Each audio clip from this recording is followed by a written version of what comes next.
Assalamualaikum warahmatullahi wabarakatuh.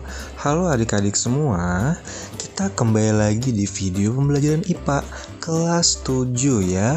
Terakhir, kita sudah belajar tentang hukum kekekalan energi, betul? Nah, hari ini kita akan belajar materi terakhir di bab 5 ya, yaitu tentang usaha dan daya. Apa sih bedanya usaha dan daya? Mari kita pelajari video berikut. Coba kamu lihat gambar pertama. Ada anak kecil sedang mendorong meja. Nah, ini adalah contoh dari usaha. Si anak kecil ini mendorong benda dengan tenaga tertentu, dengan gaya tertentu, sehingga bendanya berpindah ya. Atau contoh berikutnya, ini ada seorang laki-laki ya, dia menarik mobil dengan giginya ya. Berarti butuh tenaga dong, bener nggak? Apalagi pakai gigi nariknya kan, dia butuh tenaga untuk menariknya sehingga mobilnya bisa berpindah. Atau contoh terakhir, kamu mungkin pernah kalau pulang kampung, kemudian di desanya ada sumur. Nah, kalau mau mengambil air di dalam sumur, itu pasti kita harus menarik pakai katrol sehingga embernya bisa naik. Nah, itu kan perlu tenaga untuk mengangkat air dalam embernya, betul?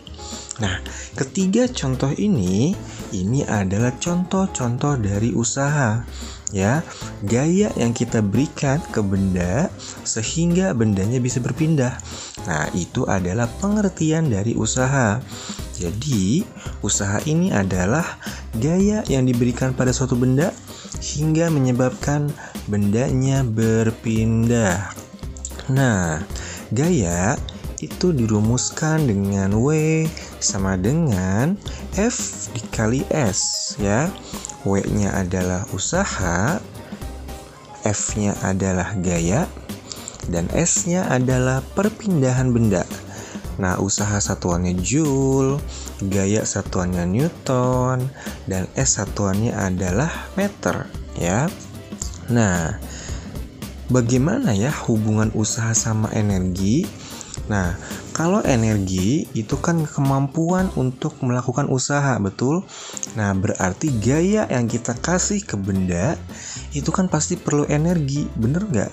Nah, makanya usaha sama energi punya hubungannya, gitu ya. Untuk melakukan suatu usaha, kita perlu yang namanya sebuah energi, ya. Nah, pertanyaannya sekarang adalah, kemarin kita sudah belajar tentang macam-macam energi, betul? Nah, kemarin macam-macam energi itu ada dua. Ada energi kinetik, ada energi potensial ya. Nah, hari ini kita akan pelajari rumusnya. Jadi energi kinetik itu punya rumusnya, energi potensial juga punya rumusnya. Kalau kemarin kan kita belajar teorinya aja ya. Nah, hari ini kita akan pelajari rumus-rumusnya. Pertama, kita coba pelajari tentang energi kinetik ya. Nah, adik ingat energi kinetik itu pengertiannya gimana kemarin? Energi kinetik itu adalah energi yang dimiliki oleh benda-benda yang bergerak ya. Sekali lagi, energi kinetik adalah energi yang dimiliki oleh benda-benda yang bergerak. Setiap benda yang bergerak itu pasti punya kecepatan, betul?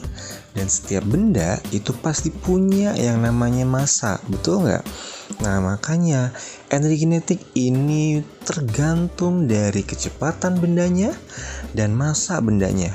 Makanya energi kinetik bisa kita rumuskan dengan EK sama dengan setengah mv kuadrat. Ya, dengan EK-nya ini adalah energi kinetik, satuannya Joule, dan M-nya ini adalah massa, satuannya adalah kilogram, dan V ini adalah kecepatan, satuannya adalah meter per sekon. Ya, jadi sekali lagi energi kinetik itu adalah energi yang dimiliki oleh benda ya yang bergerak.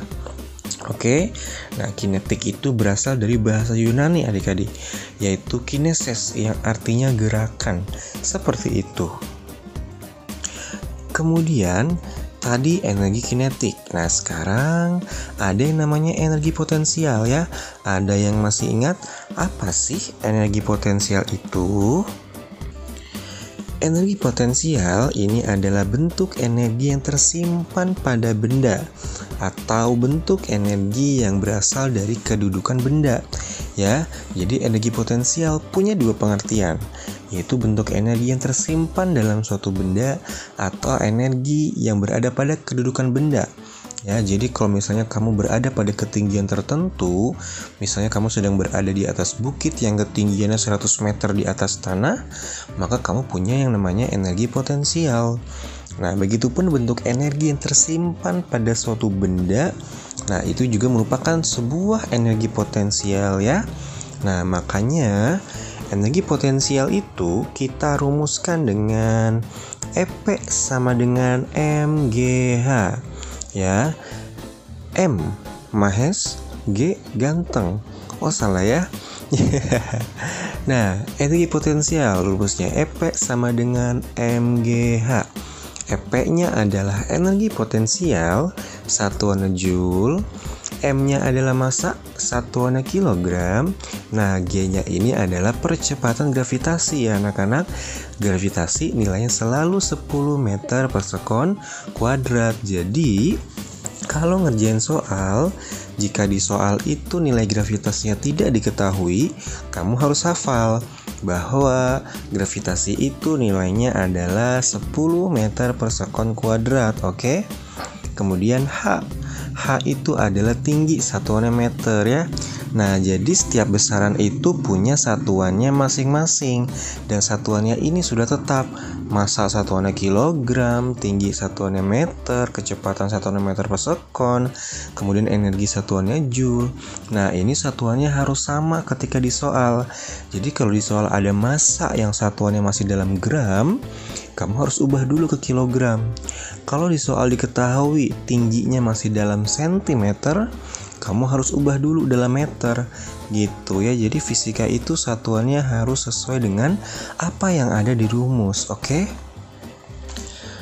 Nah, kalau tadi kita sudah belajar tentang usaha, sekarang kita akan belajar tentang daya. Apa sih daya? Nah, pernah nggak sih kalian tuh memperhatikan pekerja gudang beras yang menurunkan beras-berasnya dari truk dan memindahkannya ke dalam gudang?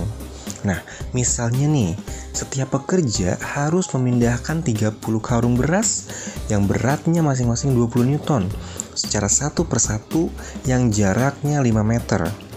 Pekerja A diketahui memindahkan 30 karung beras itu dalam waktu 60 detik. Sedangkan pekerja B dalam waktu 90 detik. Nah, sedangkan pekerja C itu bisa dalam waktu 120 detik, lebih lama berarti. Nah, hal ini berarti pekerja A ini bekerja lebih cepat dari pekerja B, dan pekerja B ini lebih cepat dari pekerja C ya, karena waktu si A lebih cepat ya.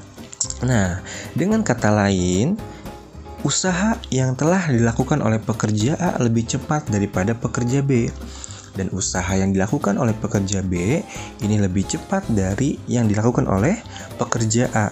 Walaupun besar usaha yang dilakukan kedua pekerja sama besar. Nah, inilah yang disebut dengan daya. Jadi daya itu adalah kelajuan untuk melakukan usaha. Nah, daya ini dirumuskan dengan W per T ya. W per T. Jadi daya itu dirumuskan dengan W per T. P-nya adalah daya, satuannya watt. Nah, W-nya adalah usaha, satuannya joule, dan T-nya adalah waktu, satuannya sekon ya. Nah, seperti itu ya. Nah, oke, begitu deh. Jadi materi kita hari ini cuma sedikit ya tentang usaha dan daya. Nah, nanti silahkan buka buku paketnya, bisa dikerjain latihan soal tentang usaha, energi, dan daya ya. Biar makin paham, biar makin bisa memahami apa itu usaha, apa itu energi, apa itu daya, dan sebagainya ya. Nah, sekian video dari kakak, kurang lebihnya mohon maaf. Jangan lupa di-subscribe, dibunyikan lonceng notifikasinya, di-like dan di-share ke teman-temannya videonya ya, biar nilai ujian akhir semesternya bagus semua, oke? Sekian, Assalamualaikum warahmatullahi wabarakatuh.